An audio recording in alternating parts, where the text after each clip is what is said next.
Rising oceans, world is getting flooded, forests are burning, the world is getting so hot that we're all becoming rotisserie chicken. Is that actually going to happen? The answer is no. One big no, there's no doubt about it. I mean, everything might happen, but not because we're using fossil fuels.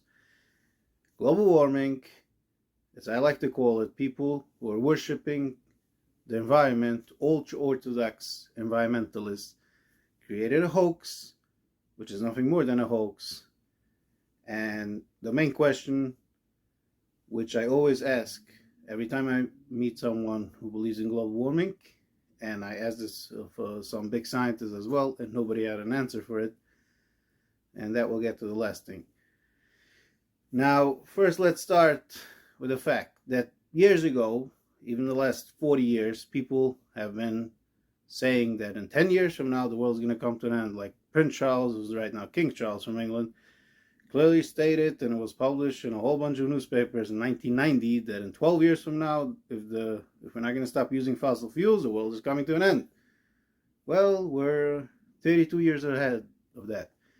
In year 2000, Al Gore, the big global warming explorer, or as you say, explosion, that he was the one who popularized the global warming theory, also said in 10 years from now, if we're not going to stop using fossil fuels, the world is going to come to an end. And we're 20 years ahead of that, more than that. So apparently, you see that all they're playing is fair tricks on our minds, and none of it is happening. There's still 4 seasons in the world. There's winter, summer, spring, and falls. Same thing as it happened 100 years ago, 1,000 years ago. It's still going on, an ongoing rotation with all the gas we're using and all the coals we're using. I have a big question also. What happened to the global cooling theory? Do you know in the 60s there was a global cooling theory?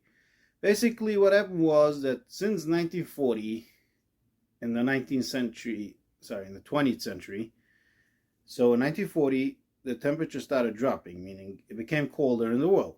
So when it got to the 60s, the way it was heading, it sounded like if it's going to keep on going in that direction, the world is going to become very freezing.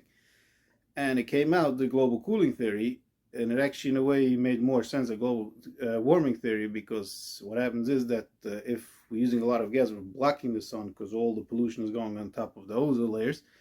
So the world is going to become very cold. That was a theory back in the days. And people are convinced that we are going to have a whole planet full of ice. And we're not going to be able to grow any food, and everything is going to become a disaster because it's going to be cold all over the place. And I kind of got excited when I heard that theory happened, because I'm like, oh, we're going to be able to take a jet ski and fly around the middle of New York City. I mean, from the Hudson River, it sounds like fun. But what happened to the theory? Like, nobody's talking about it. It's like it's gone. Where did they get from global cooling to global warming? The answer is very simple, because it's all a hoax. So over here, when the weather is going down a little bit for a few years, they say, oh, it's going to happen global cooling. The weather is going up a little bit, oh, it's going to happen global warming. So basically, they keep on flipping and flying, and then even when the weather is going in a straight direction, they will come and twist the facts and lie about it in order to get their agenda pushed to make you believe as if something is going to happen. In the meantime, nothing's going to happen. And by the way, a side note, talking about trees producing oxygen, we need to plant more trees, and we need to save the trees, and constantly save and save. Do you know that most of the oxygen in the world comes from the ocean and not from trees? Trees are also contributing oxygen, but most of the oxygen comes from trees. So why they're so busy with this planting trees? So this is just giving you a little bit proof what I'm saying about how they falsifying documents, how falsifying facts, and twisting everything in order to push their agenda, to make you believe that science fiction is real, and turn you into a global warming, orthodox global warming, as I call them, orthodox environmentalists, to worship the environment, because that's exactly what they're doing. And then there's another question about Europe. Most of Europe believes in global warming versus in the United States not so much? You think because there's something about Europe that makes them believe anything? Yeah, it's because of the education there, which I call indoctrination, which hopefully one day we'll talk about the whole education baloney, a different episode. But in Europe, the reason why most people believe in global warming because they've been brainwashed in school. For the last 70 years, they've been running a brainwash about the environment. It wasn't maybe the name global warming. So most of Europe are living in this brainwash that the world's going to come to an end except if we are going to save it. And it's going to be catastrophic. Versus in America, most schools didn't adopt this kind of study. So therefore, the Americans don't believe in it. So there you go. So do people actually believe in it because they studied it and they looked at the pros and cons? Or do people believe in it because they were brainwashed with it? So there you can clearly see that any country that goes and runs a brainwash, over there people believe in it. And anywhere there's no brainwash, they don't believe in it. So does it actually have a solid basis? True? No. Now the main question. The question that I'm asking every time someone starts driving me crazy about global warming and nobody had what to answer. How long are we recording weather? When did we start recording weather? We started recording weather approximately in 1880s, that years, and it wasn't actually so efficient recording at that time, but it's like basically 100 years before the global warming theory came out, which was in the late 1980s. Approximately that time we started recording weather and day to day and how the weather changes. So we have barely 100 years. Now I believe the world stands less than 6,000 years. What is 100 years versus 6,000 years? And based on all those people who believe in global warming, they believe the world is standing for billions of years. What is 100 years for for a world that's so old? That's billions of years. What's 100 years? So if you want to come and tell me that you see the weather drop dramatically in the last 50 years, so you say, oh, look, we have at least 1,000 years of recorded history, of recorded weathers, and from the last 1,000 years, look, everything went on a straight pattern and suddenly, boom, it started dropping. So it must be fossil fuels. Then you could have a claim. But over here, you don't even have 1,000 years. I mean, 1,000 years is not even that long, but at least it's something. You barely have 100 years. How can you base it on 100 years? And then the biggest joke goes because in the 1960s, we barely even had 100 years and already came up with a global cooling theory. Then it switched to global warming. I mean, the global cooling, they saw that it's not true because the weather started getting warmer again. So it switched to global warming a few years later.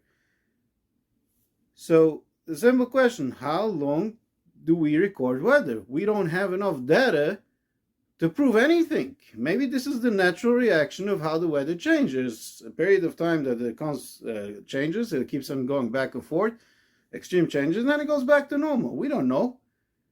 And apparently, there's in the Arctic, they're going and they're taking the samples, I think it's called plates, like ice plates, ice sheets, whatever. They're digging down like little holes all the way very deep, and every sheet, there's like another year, represents another year, so they can measure the cold weather. It's a theory. And based on that thing, they say that 1,000 years ago, there was a period of 250 years, around 850 years, 1150 years ago till around 900 years ago, a period of 250 years of the world was very hot. And there was no fossil fuels, there was no coals, none of it that anything that we live in our modern society, none of it existed. Population was apparently smaller than today, it was the middle of the Dark Ages, and the world was hot for a very long time, globally, not quite in one area, the whole entire globe was very hot for a long time, and then the temperature went back up to normal. I mean what it was before. Why? Can anybody answer me? So there you go, there's the answer. The way I see it, the reason why people are so drawn to believe in it, number one is brainwash. Number two is people want to feel a purpose in life. They feel no purpose, they have no religion, they believe in nothing. So they want to believe in something. So they believe, oh, I'm going to save the environment. I live for a higher purpose. That's the reason why they're drawn to this belief. It's something more than a belief, and they're worshipping it. This is absolutely idol worship, the same concept that here people used to go and bow to stones, which some people do it still in India till today's days, but used to be a common practice back in the days. Today you don't necessarily have to go and bow to the stone, but when you bow to the stone, you bow to what the stone represented, what you believe the stone represented. So today, people are more or less like bowing their brains, their ideology, they're bowing their brains to an ideology. And this is global warming. So don't fall for all this bullcrap. And next time someone drives you crazy about global warming, ask them, how long did we record weather? And since we didn't record weather a little bit more, nothing more than 150 years, less than 150 years, that means you can't prove anything. That means it's nature. And thanks all for watching. Have a wonderful day.